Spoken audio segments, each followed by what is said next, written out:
stop talking about whatever else is actually going on in the administration. But it's like this little kind of puppet that they take out whenever they want to seem like they're somebody who they're not. Yeah, as far as I can tell so far, there's not one sentence of agreement on what infrastructure legislation would be between Democrats and Donald Trump. Absolutely. Yeah. Absolutely. Thank you very much, Thanks, Rachel. Lance. Thanks. Have a good weekend. Thank you.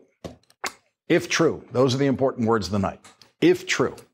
That's the phrase that we always use when discussing stories that aren't yet proven to be true. And that's the language that I used here repeatedly last night at this hour when BuzzFeed reported that Michael Cohen has told Special Prosecutor Robert Mueller that President Trump ordered him to lie under oath to Congress. Is Michael Cohen, if this is proven true, guilty of lying to Congress as a crime? Is he guilty of perjury as a crime? Is the President of the United States guilty of suborning perjury if this report is true? Yes, yes, and yes. And now, 24 hours later, the breaking news of the night is that the Special Prosecutor's Office is disputing BuzzFeed's reporting, but we don't know exactly what the Special Prosecutor's Office is disputing within that reporting. Robert Mueller's spokesperson issued a written statement saying BuzzFeed's description of specific statements to the Special Counsel's Office and characterization of documents and testimony obtained by this office regarding Michael Cohen's congressional testimony are not accurate. BuzzFeed issued a statement standing by its reporting and then issued a second statement asking the Special Prosecutor to specify what is not accurate in their reporting. BuzzFeed's report last night was attributed to two unnamed, quote, federal law enforcement officials involved in an investigation of this matter, end quote. Now, that certainly sounds like a description of two people working on Robert Mueller's team. That would be one way to describe people working on Robert Mueller's team. Two federal law enforcement officials involved in an investigation of this matter. Identifying the sources that way might have been part of why the Special Counsel's Office took the rare step of commenting on reporting like this. Normally, the Special Counsel's Office doesn't say a word about investigative reporting like this. Tonight's statement by the Special Counsel's Office might be Robert Mueller's way of saying those two federal law enforcement officials don't work for me. They're not on my Mueller team. The Special Counsel's statement disputes the, quote, characterization of documents and testimony obtained by this office regarding Michael Cohen's congressional testimony, end quote. Now, that seems to take direct issue with this paragraph of last night's BuzzFeed report. The Special Counsel's Office learned about Trump's directive for Cohen to lie to Congress through interviews with multiple witnesses from the Trump Organization and internal company emails, text messages, and a cache of other documents. Cohen then acknowledged those instructions during his interviews with that office.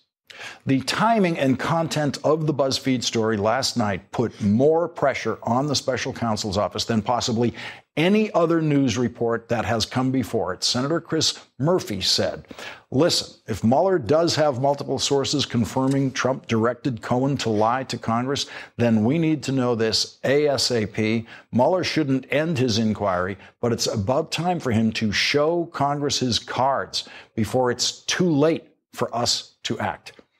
Now, Senator Chris Murphy is a patient person, but even his patience with Robert Mueller's investigation was tested by last night's BuzzFeed report that, if true, would have meant the President of the United States was clearly guilty of impeachable offenses. And it could be that one of the reasons Robert Mueller decided to respond to this story is because impeachment is now a real possibility for the president, and it wasn't last year. Because last year, the evidence like this could come forward, and because Paul Ryan and the Republicans controlled the House of Representatives, impeachment wasn't possible. And Robert Mueller could be certain last year that House Republicans were not going to get out ahead of his investigation and start impeachment proceedings. Now, Speaker Nancy Pelosi and the Democrats control the House of Representatives, and now impeachment in the House is a real possibility. And that might be why Robert Mueller decided to pump the brakes on this story after watching 24 full hours of momentum for impeachment building specifically because of this story. Leading off our discussion now on this Friday night, Joy Reid, MSNBC national correspondent and the host of AM Joy Weekends on MSNBC, Ken Dilanian, intelligence and national security reporter for NBC News, and Mimi Rocah, former federal prosecutor and an MSNBC legal contributor. And Ken Dilanian, I know you've been doing some of your own original reporting on this story, on what might or might not be being disputed by Robert Mueller's office. What can we make of that at this stage? Well, Lawrence, it's more of an analysis. My take on the statement, which is very specific, is that they are disputing the part of the story that asserts that the special counsel gathered texts, emails, and interviews with members of the Trump organization that corroborated Michael Cohen's statement that Trump told him to lie. In fact, the sequence was Mueller got that first and then went to Cohen, and Cohen acknowledged that, yes, Trump told him to lie. That appears to be what Mueller is specifically disputing. He is not commenting and certainly not disputing the notion that Michael Cohen's story is that Trump told him to lie. And in fact, there's a paragraph buried in a sentencing memorandum that was filed by Cohen's lawyers in November that specifically says he lied to Congress at the direction of Client One. Which is Donald Trump. Now, there are other parts of what Michael Cohen said in court that day where he discussed why he lied to Congress, where he doesn't say it was at the direction of Donald Trump. But it's possible that, he was under instructions not to say that at that time. We just don't know. But what we do know is that Robert Mueller is not disputing the entirety of the BuzzFeed story. He is, however, disputing this notion that his office has reams of corroborating information. And in fairness, that is one of the things that got everybody's attention about this story because, the House of Representatives is not going to impeach Donald Trump on the word of Michael Cohen, admitted liar. But if there's other corroboration from members of the Trump organization, that's a different matter. And it appears that there isn't, at least the way BuzzFeed described it. I want to read a tweet tonight from investigative reporter Ronan Farrow, who has been apparently working in this same territory. He said, "I can't speak to BuzzFeed's sourcing, but for what it's worth, I declined to run with parts of the narrative they conveyed based on a source central to the story, repeatedly disputing the idea that Trump directly issued orders of that kind.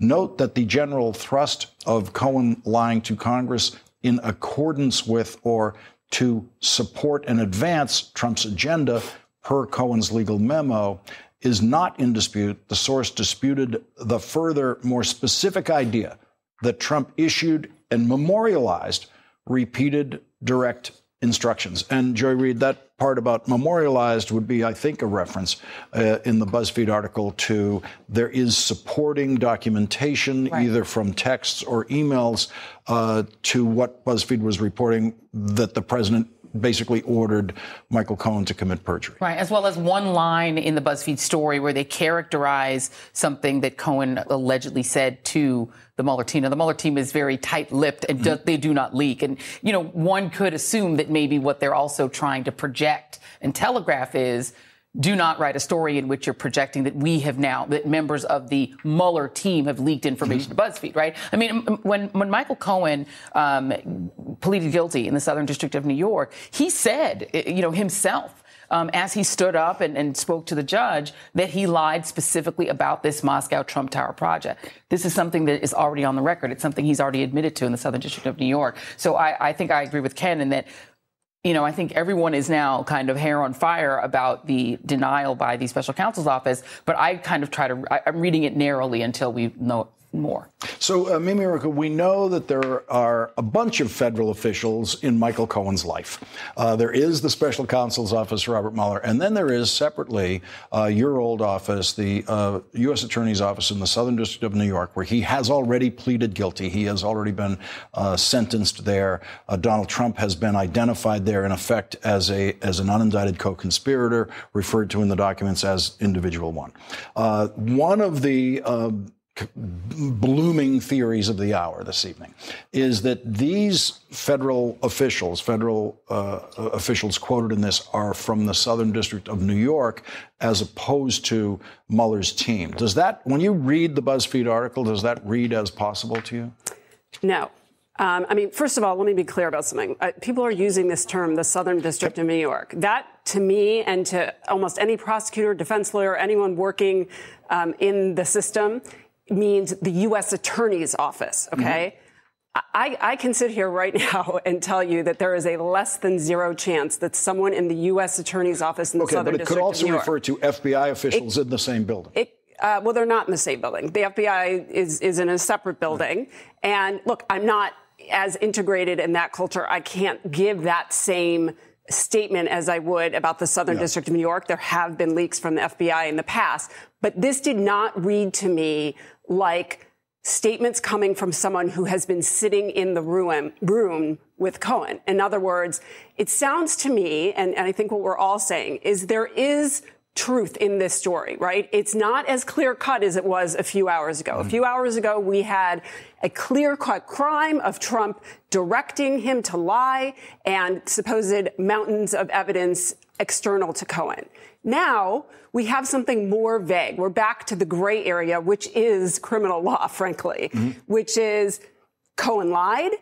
He has made statements. Mueller has made statements in his sentencing memorandum that in support of Cohen, that there were discussions between Cohen and the White House, that he circulated his testimony. It's not as clear what those discussions were, who they were with, but it doesn't exonerate Trump. It doesn't mean something didn't happen. Right. Yeah. It's just not as clear what it was. And I think what Mueller is saying is, whoa, let's not rush to impeachment. He's putting the brakes on, as you say, and let's see. Let the facts come out the way I, Mueller, am going to describe them. And so back to your original question, it seems to me that something got lost in translation here. I don't necessarily think this is someone who made up facts, meaning whoever the sources are, or that BuzzFeed got it wrong. But things are very nuanced when you're describing things in proffer sessions and sessions with cooperators, when you're looking at 302s. I mean, they're terms of art, and it seems to me that somebody who had some familiarity got something lost in translation, and I don't think that would be the New York FBI. Yeah. Ken Dilanian, BuzzFeed is asking for a clarification on the special prosecutor's statement tonight. Any chance of that happening? No, I don't think so. And look, I feel for BuzzFeed. I think Robert Mueller's strategy of saying nothing about anything ever, even off the record, is very frustrating. I mean, even the Central Intelligence Agency will give reporters a steer at times if they think they're about to get something horribly wrong. And if Mueller had done that in this case, perhaps BuzzFeed would have been more cautious and could have avoided this whole matter, which is not good for journalism. It's really frustrating. It feels like Robert Mueller at this point in the investigation owes the public a little bit more information than we're getting about something so important. Lawrence, that's my feeling about it. So a Democratic House member, Ted Lieu, last night tweeting when this story broke. This is how hot it felt at this hour last night. Based on the BuzzFeed report and numerous other articles showing Donald Trump committed obstruction of justice and other possible felonies, it is time for the House Judiciary Committee to start holding hearings to establish a record of whether POTUS committed high crimes. And Joy Reid, that's a reality now. And that tweet would have gone to nowhere a year ago or any time last year because Republican control of the House Judiciary Committee would have meant that tweet wasn't worth wallpaper. But now that kind of momentum is what Robert Mueller was watching today and eventually deciding he had to say something. Well, I think, but in a sense, rarely saying anything and then coming out and disputing part of the story, but not definitively knocking the story down.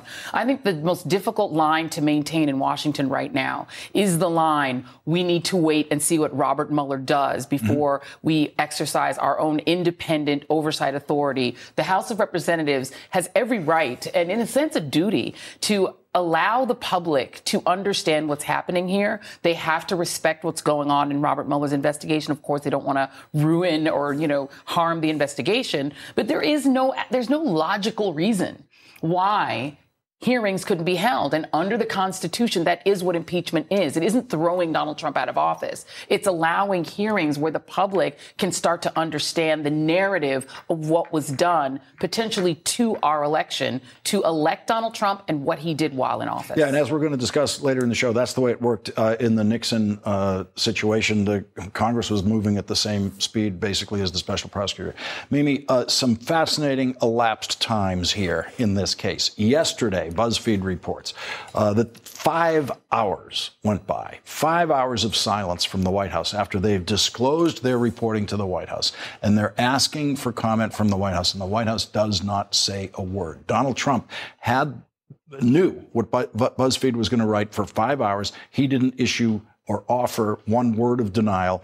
And then we have the 24 hours that Robert Mueller watched this story. Now, given the size of his team, does that elapsed time make sense to you? Because one of the first things he's going to want to do is make sure this leak did not come from my shop. That presumably would take some portion of the day to be sure of that.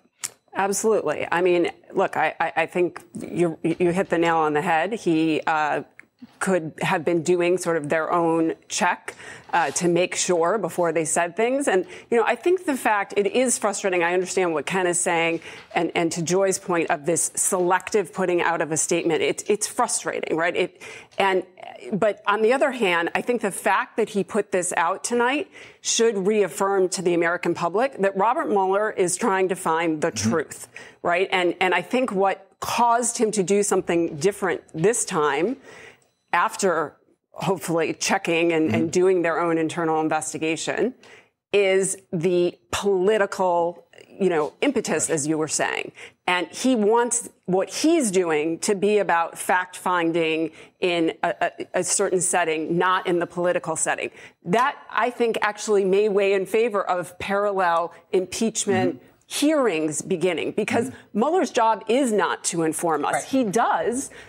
And he does it really well. And when you look at his documents, those are things he can prove. And I think what made him nervous was exactly what, was in that tweet you read from Senator Murphy, which is, that Mueller is sitting on this mountain of evidence that he's not giving us. And I think what Mueller is saying is, no, if I had a mountain of evidence, I would be doing something about it. I might have charged someone. But he's also not saying that the allegations aren't true. And so if what the people need now, and we've gotten to that point, is we need more information than just what Mueller's job is to give us, then that's a different body. And that is what we're going to turn to as this program goes on later tonight. Mimi Rocah, Ken Delaney, and Joy Reid, thank you for starting us off tonight. Really appreciate it. And when we come back, the lessons of Woodward and Bernstein's Pulitzer Prize-winning reporting on the Watergate scandal and how their biggest mistake only made them work harder on the pursuit of the truth about President Richard Nixon, the truth that eventually forced Richard Nixon to resign the presidency. And the president announced this evening that he is going to make an announcement tomorrow afternoon at 3 p.m. about the shutdown. It will be televised at 3 p.m. Joy Reid will be covering it live here at MSNBC, I just discovered. And I have a theory about what the president is up to, and supporters of the wall are not going to like my theory anyway. That's coming up.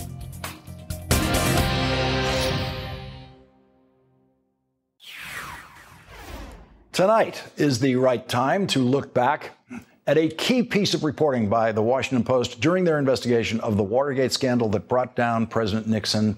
And this piece of reporting was disputed by the Nixon White House and used by the Nixon White House to try to discredit all reporting on the Nixon scandals, because this reporting was proved to be wrong, at least in part.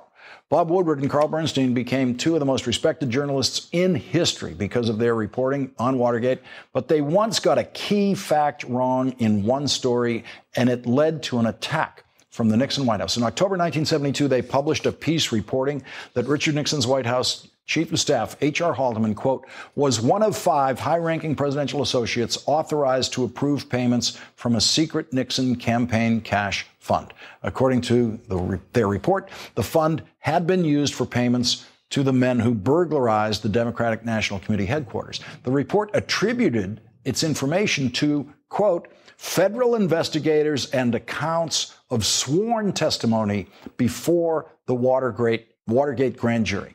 And the sourcing was incorrect, as Carl Bernstein later explained on NPR. We had the story right, the substance of it. What we had wrong was the attribution. It had never come before the grand jury, and it was the substance that was really important. And at the same time, we had not been diligent in nailing this down, this one aspect of it. And Bob Woodward will never forget what that felt like. This was one of the real dreary days of our reporting life. In fact, I don't think I've had one that bad because it was just flat wrong. But the rest of Woodward Bernstein's reporting was right. And in the end, Richard Nixon chose to resign the presidency rather than face certain removal from office in an impeachment trial in the United States Senate. Joining us now, David Corn, Washington bureau chief for Mother Jones and an MSNBC political analyst. Also joining us, Elizabeth Drew, a political journalist and an author whose book about Watergate is entitled Washington Journal, The Events of 1973-74. Elizabeth Drew, you were there. You read every one of these accounts as they were emerging in the Washington Post and other reporters' coverage at the time. Did we have, other than this Woodward and Bernstein episode that we now all look back on, were there other such bumps in the journalistic road in covering Nixon in those days and the unfolding of that scandal? Nothing of that order, Lawrence. I think a little perspective is in order here. Yes, it was a mistake. It was a subject of headlines and head scratching, and nothing a White House that's being investigated. They just love when some mistake is made, because then they denounce all of journalism. Well, look at the end of the story, and in the end, it didn't matter all that much. In a perfect world, no journalist story would ever be wrong at all, but it's going to happen. The question is, do they clean up their act afterwards? I can't tell you how appalled the people at the Post were and people in the Democratic committee. They were very upset about it. But in the scheme of things, it didn't matter all that much. David Corn, your reaction to both the BuzzFeed story tonight and its parallels to that Woodward and Bernstein mix-up, mistake, back in their big days of covering Richard Nixon? Well, now we know that what they reported, Carl and Bob, ended up being true, although, as they note, they got the attribution wrong, and it gave the Nixon White House and their detractors ammunition to go after them. What we don't know yet is whether BuzzFeed got it right, but somehow screwed up the attribution, or there was some miscommunication here. But what we do know, to get to Elizabeth's point, that the big picture remains that Donald Trump himself lied to the American public. He said he had nothing to do with Russia while he was campaigning. Yet there he was pursuing a deal that would have enriched him to the tune of hundreds of millions of dollars. And that's what Michael Cohen was trying to cover up. He says, he said publicly at his sentencing in sort of synchronization with what Trump wanted, whether he was directed to do this specifically or not. So the big lie is out there. That's, the big story here. And it's a pity that now we are being distracted by what might have been a mistake by BuzzFeed or might be an unclear statement by Mueller. But I think at the end of the day, whether we have House Democrats investigating this or Mueller giving us some more information, we will get the truth of what really happened, and that will be the issue, not how it was covered. And Elizabeth Drew, it might be Ben Bradley who has the very best line about how people out there and editors in these situations should regard developments like this. After reviewing how the mistake was made by Woodward and Bernstein, he had a few words with them about, how they needed to clean up their processes, make sure this would never happen again. And it did never happen again. But he finished that discussion by saying to them, "What have you got for tomorrow?" And that's what really matters, isn't it? That's right. Tomorrow's another day and another story and other stories. And I agree with who was just talking that these things happen. They don't happen. The amazing thing is they don't happen very often. I want to point something else out. In Watergate, we had no cable. We had no internet. We had none of the things that go on now. So you have that many more people reporting. And in Watergate, there weren't that many on the story. So I think exponentially, the odds on somebody getting something wrong at some point are all the greater. But keep in mind the big picture. David was right. The big picture is something happened here. We'll find out what it was. But a lot of other things happened, too. Even if this story didn't exist, there's still a very, very big story. And we all need patience, and we all need to remember the phrase, if true. Elizabeth Drew, David Corn, thank you for joining us in that part of our discussion. And when we come back, tomorrow's breaking news. Tomorrow's breaking news. We're going to cover it tonight. President Trump has announced that he is going to make an important announcement about the shutdown tomorrow from the White House at 3 p.m. Joy Reid will be covering that announcement live for MSNBC right here, and she will join us to discuss the big news of tomorrow. I'll offer my wild guess about what Donald Trump just might announce tomorrow.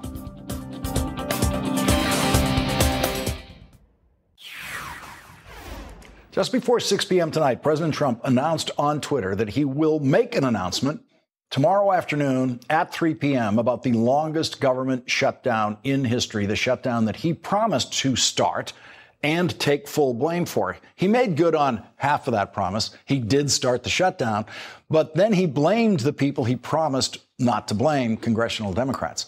But a senior administration official told CBS News that, quote, Trump will present what the White House believes could be a deal to end the shutdown. The deal was largely influenced by talks between Vice President Mike Pence, Senate Majority Leader Mitch McConnell, and Trump's son-in-law and senior advisor Jared Kushner, who is not the Speaker of the House. Joy Reid and David Corn are back with us. And Joy, this is the most mysterious deal I've ever heard of. 3 Republicans get together in a room. Yeah. What's the deal? It's whatever it is, it's not a deal. Yeah. Because if you go to Capitol Hill to make a deal, you got to have Nancy Pelosi in the room. You have to have Schumer. You have to have Mitch McConnell. That's who you need for a deal. My own theory, I'm just going to get my theory out of the way. Get it out there, yeah. The only thing that he's empowered to announce tomorrow is some form of surrender, is to say, because of this, that, and the other thing, we're gonna reopen the government, and Mitch McConnell has promised that there will be a vote in the United States Senate on the wall the day after we reopen the government, next Tuesday, and Mitch McConnell will bring that up for a vote, and it won't get the 60 votes, and that's the end of that. Because, and I think what makes your theory sound, and what you're saying essentially, this will end the exact same way when the Democrats attempted to do a shutdown that lasted a couple of days over DACA. They ended it very quickly. They didn't like the public relations look, and they ended it for a promise from Mitch McConnell that he would bring up a DACA vote that he never did. Yeah. So the only thing Mitch McConnell is empowered to deliver at this point, without Nancy Pelosi, the Speaker of the House, is to put the, 9 bills that the House has passed that already had unanimous consent from the Senate back on the Senate floor and pass them. Yeah. That's all Mitch McConnell can do by himself. I'm not sure what Jared is doing there, but I guess he does everything.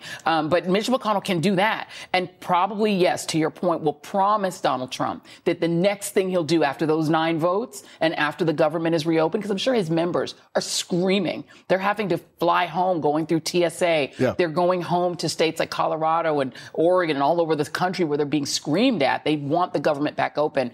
That's all Mitch can do is give in. David Corn, big announcement, live 3 p.m. tomorrow. That's the Women's March will still be going on at that time, do we think? We think it'll be the end of it. Just it starts at 11. So he didn't time it as a direct conflict with the Women's March. He's staying out of the way of that for the most part. What can it possibly go wrong or go well?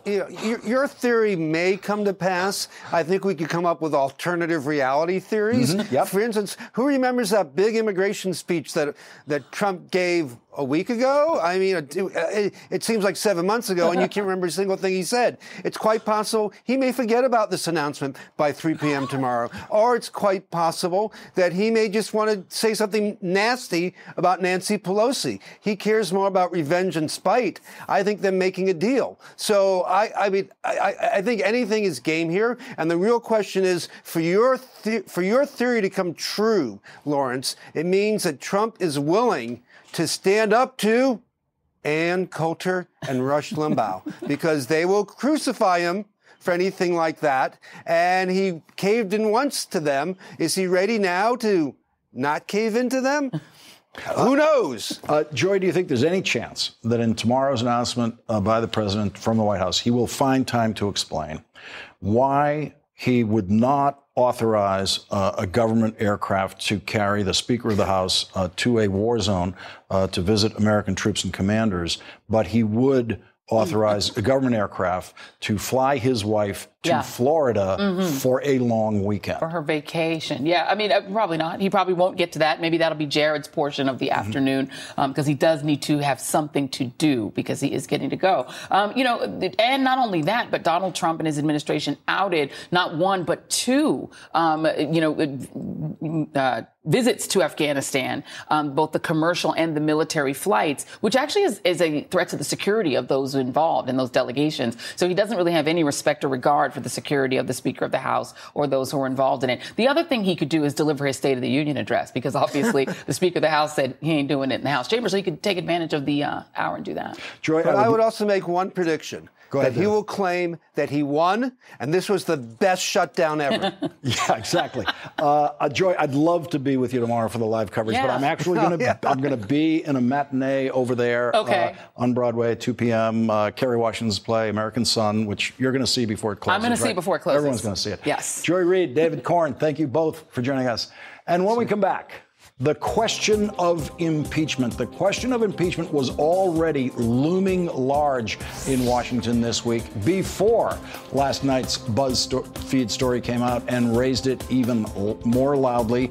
We're going to consider where the question of impeachment stands tonight. Should the House of Representatives wait until Robert Mueller has finished his investigation, or should they do it the way they did it during the Nixon presidency and have the House impeachment investigation take place at the same time as the special prosecutor's investigation?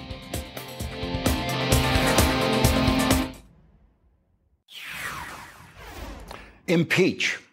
That is The Atlantic's next cover story, which won't be on the newsstands until February 12th, but was rushed into publication online earlier this week by The Atlantic's editor, Jeffrey Goldberg, because, quote, the Trump-caused government shutdown unmatched in length and consequence, and the debate over whether the 45th president of the United States is secretly operating on behalf of Russia. In the piece, Yoni Applebaum makes the case that impeachment proceedings should begin now in the House Judiciary Committee and not wait for the conclusion of Robert Mueller's investigation. The article points out that's exactly how it worked in the case of President Richard Nixon, who was being investigated by a special prosecutor at the same time that the House Judiciary Committee was conducting its own impeachment investigation, which eventually led to the committee passing 3 articles of impeachment against Richard Nixon. The evidence to impeach Richard Nixon was developed as a result of the committee's investigation. The Judiciary Committee and the special prosecutor investigating President Nixon both subpoenaed the White House tapes that ultimately led to President Nixon's resignation when the Supreme Court ordered the president to turn over to the committee and the special prosecutor the tapes that turned out to include the so-called smoking gun of Richard Nixon's own voice participating in the Watergate conspiracy in the Oval Office. The article in The Atlantic makes the argument Congress can't outsource its responsibilities to federal prosecutors. The process of impeachment itself is likely to shift public opinion. If Trump's support among Republican voters erodes, his support in the Senate may do the same. The only way for the House to find out what Trump has actually done and whether his conduct warrants removal is to start asking. This is the essay on impeachment that is going to be read by most Democratic senators and certainly by all Democratic members of the House Judiciary Committee and many Republicans. And it will be read by the staff of every senator and every member of Congress, Democrat and Republican. This is the important impeachment article of the year so far. The President of the United States is an unindicted co-conspirator in a criminal federal case where his former personal attorney, Michael Cohen, confessed his guilt and claimed under oath that he committed those crimes at the direction of Donald Trump. Since that conspiracy was exposed in federal court in Manhattan, and since the election of a Democratic House of Representatives, the question seems to have shifted from will there be an impeachment investigation in the House to when will there be an impeachment investigation in the House. To consider these questions from the important historical perspective of the Nixon impeachment proceedings, we will be joined by 2 people who were there during the Nixon investigation. Former Congresswoman Elizabeth Holtzman, who was one of the members of the House Judiciary Committee during the Watergate investigation, one of the members who recommended impeaching the president, and Elizabeth Drew, who was covering it all for The New Yorker at that time and then wrote the authoritative book on what drove Richard Nixon out of office. They will both join us after this break. To continue to fight through the months ahead for my personal vindication would almost totally absorb the time and attention of both the President and the Congress in a period when our entire focus should be on the great issues of peace abroad and prosperity without inflation at home. Therefore, I shall resign the presidency effective at noon tomorrow. President Richard Nixon quit the fight because he was told by Republicans in Congress that the articles of impeachment against him that passed the House Judiciary Committee would definitely pass the House of Representatives, and he would then be convicted in an impeachment trial in the United States Senate and removed from office. Joining us now, two people who were there, Elizabeth Holtzman, former U.S. Congresswoman and a member of that House Judiciary Committee that voted to impeach President Nixon. She is the author of The Case for Impeaching Trump. Also with us, author Elizabeth Drew. She's back with us. She covered Watergate for The New Yorker at that time. And Congresswoman Holtzman, you were just reminding me of the sequence of things and how it's different today from what we saw there, that your impeachment hearings were able to use what came out of Senate general investigative hearings. Just the Senate ran hearings about the Watergate scandal that did not have a particular mission in mind other than fact-finding. They found those facts. You used them. That's correct. And not only did they find the facts, but they educated the public, which was vital. Because what we have now is the only basic hearings that have been held have been behind closed doors, the Senate Intelligence Committee, House Intelligence Committee. A lot of other witnesses have been in secret. Public hasn't really seen their demeanor. We have Mueller's hearings, Mueller's proceedings. All you do is see someone standing up in court pleading guilty, but that's not the same as public testimony, which is what the Senate Watergate Committee did. And then that educated the public. You had the Saturday Night Massacre. The American people said, no, the president can't pick his prosecutor. And at that point, the House Judiciary Committee came into focus on impeachment. And it wasn't until then. You also just told me during the break that you members of the House Judiciary Committee, many of you, were agitating to get started on impeachment proceedings, and the Democratic leadership of the House was doing what? Saying no. No, just like today. Just like today. Yeah. Because in a way, you can understand it. Mm-hmm. For us, the only impeachment that we knew of was Andrew Johnson. That was a failure. Mm-hmm. And they were very worried that the same thing was going to happen again. Today, most people remember the Clinton impeachment. That was a failure. American people didn't support that. That was a partisan effort. So the leadership says, that didn't work for the Republicans. Why should we do it now? But the point that I want to make is that when we started the impeachment hearings, the American people forced the Congress to act. They said, enough. President Nixon can't fire the special prosecutor. This is a country with a rule of law. You've got to do something. And then there were no polls. We didn't take a nose count in the House Judiciary Committee. We didn't have any idea what the House would do. We certainly didn't know what the Senate was going to do. And we didn't even know what impeachment was. We had to start from scratch, but we did it the right way. We had the facts, solid evidence, and the American people supported it. And Elizabeth Drew, you were covering all of this from the special prosecutor's investigation, which was also going on while the Senate public hearings. That's where we discovered that there was a tape system in the White House. We discovered all of the great drama, really, publicly in those Senate hearings. And then you also covered the impeachment hearings that Elizabeth Holtzman was part of and that she voted on.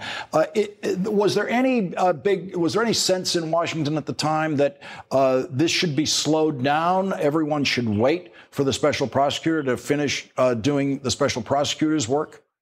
No, but I think you had an entirely different special prosecutor's mission at that point. Right now, what you have is a set of very serious, important questions that only the special prosecutor can get the answer to. And that is, did the Russians try to affect our election? I think the verdict is in on that, yes. The other one is, did the president cooperate with, conspire with, collude with, whatever, he and his campaign with that? You can't get that anyplace else. And so I do think that the special prosecutor's role this time is much larger than it was then. Lawrence, could I sort out just one thing before we all get dug in on this fact? As you mentioned, the House Judiciary Committee voted 3 articles of impeachment. It was understood before that piece of tape was found. It was well understood that these were going to be carried by the House and that the president's support in the Senate had collapsed. The only thing that piece of tape did was speed it up, but he was going to get impeached and convicted anyway. And Elizabeth Holtzman, talk about how the Saturday Night Massacre changed everything in Washington when President Nixon fired the special prosecutor, and it looked like everything had been derailed. Well, the thing that was really important was because there were public hearings, the Senate had public hearings, and John Dean had testified at those hearings and said, I told the president there was a cancer on the presidency. I told the president that hush money was being paid to the burglars. I told the president that pardons were being offered to the burglars. And the president said, basically, I know where the money can be gotten. Mm-hmm. And he didn't have any objection to the pardons. And then the president said, well, no, I never said that.